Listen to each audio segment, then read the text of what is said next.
December 1st, 1948.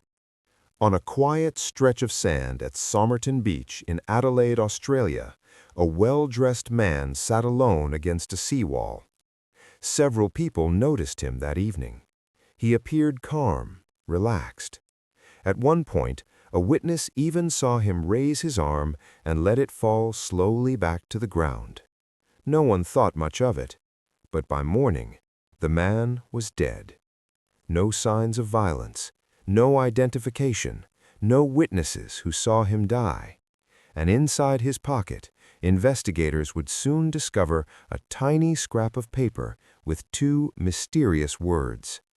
Tamam Shud, a phrase in Persian meaning, "It is finished." But for investigators, this was only the beginning, because this unidentified man would lead detectives into one of the strangest unsolved mysteries of the 20th century, a case involving secret codes, hidden identities, and a possible connection to the Cold War espionage. The mystery would become known as the Tamam Shud case, and more than 70 years later, many questions still remain unanswered. Early on the morning of December 1st, 1948, beachgoers discovered the man lying in the sand at Somerton Beach. At first, they assumed he was sleeping, but when police arrived, they quickly realized something was wrong. The man appeared to be around 40 years old. He was well-groomed, wearing a suit, polished shoes, and neatly pressed clothing. Yet something immediately caught investigators' attention. Every label had been carefully removed from his clothes. No wallet, no identification, no documents. It was as if someone had deliberately erased his identity. Doctors performed an autopsy soon after, but the results were baffling. There were no obvious injuries, no clear cause of death, no visible signs of poisoning. Yet his body was perfectly healthy, except for one strange detail. His spleen was unusually enlarged. Still, none of it explained who he was or why he died. Then investigators made a discovery that would change the case forever. Hidden in a tiny pocket sewn inside the man's trousers, they found a tightly rolled piece of paper. Printed on it were the words, Tamam Shud. The phrase came from a famous Persian book of poetry called the Rubaiyat of Omar Khayyam, but the scrap looked like it had been torn from the final page of a book. The question was, where was the book? Months later, a local man contacted police after hearing about the mysterious scrap of paper. He told investigators that shortly after the body was discovered, he found a strange book lying in the back seat of his unlocked car. The book was a copy of the Rubaiyat of Omar Khayyam, and one page was missing, the final page, the exact page where the words Tamam Shud appear. Police compared the torn edge of the page with the scrap found in the dead man's pocket. It was a perfect match. But inside the book, investigators discovered something even more unsettling. Written on the back cover was a strange series of letters, 5 lines of what appeared to be a coded message. No one could understand it. Cryptography experts tried to solve it. Military codebreakers studied it. Even decades later, the message remains undeciphered, which raised an unsettling possibility. Was this man involved in espionage? The mystery deepened even further when investigators noticed something else written inside the book, a phone number. The number belonged to a woman who lived only a few hundred meters from where the body was found. She was a nurse named Jessica Ellen Thompson. When police visited her home and showed her a plaster cast of the dead man's face, witnesses said she appeared visibly shaken, almost as if she recognized him. Yet she insisted she had never seen the man before. But however, investigators soon learned something interesting about her past.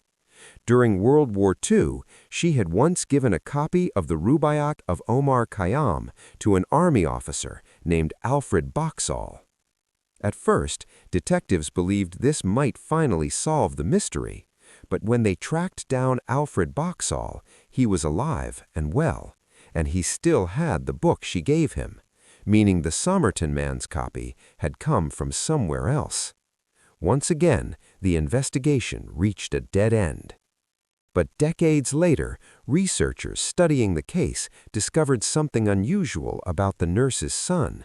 He possessed a rare genetic trait found in less than 2% of the population. Interestingly, the Somerton Man appeared to share the same trait. Some investigators began to wonder if the unidentified man could have secretly been the boy's father. If that was true, it would explain why the nurse reacted so strongly when she saw his face. But if she knew him, why deny it? To understand this mystery, we have to consider the time in which it happened. The year was 1948. The Cold War had just begun, and the region near Adelaide was home to one of the most secret military installations in the world, the Woomera Rocket Range, a classified weapons testing facility where scientists from Australia, Britain, and the United States were developing advanced missile technology. During the early Cold War, such facilities were prime targets for espionage, which raises a chilling possibility. What if the Somerton Man was not just a random traveler? What if he was a spy?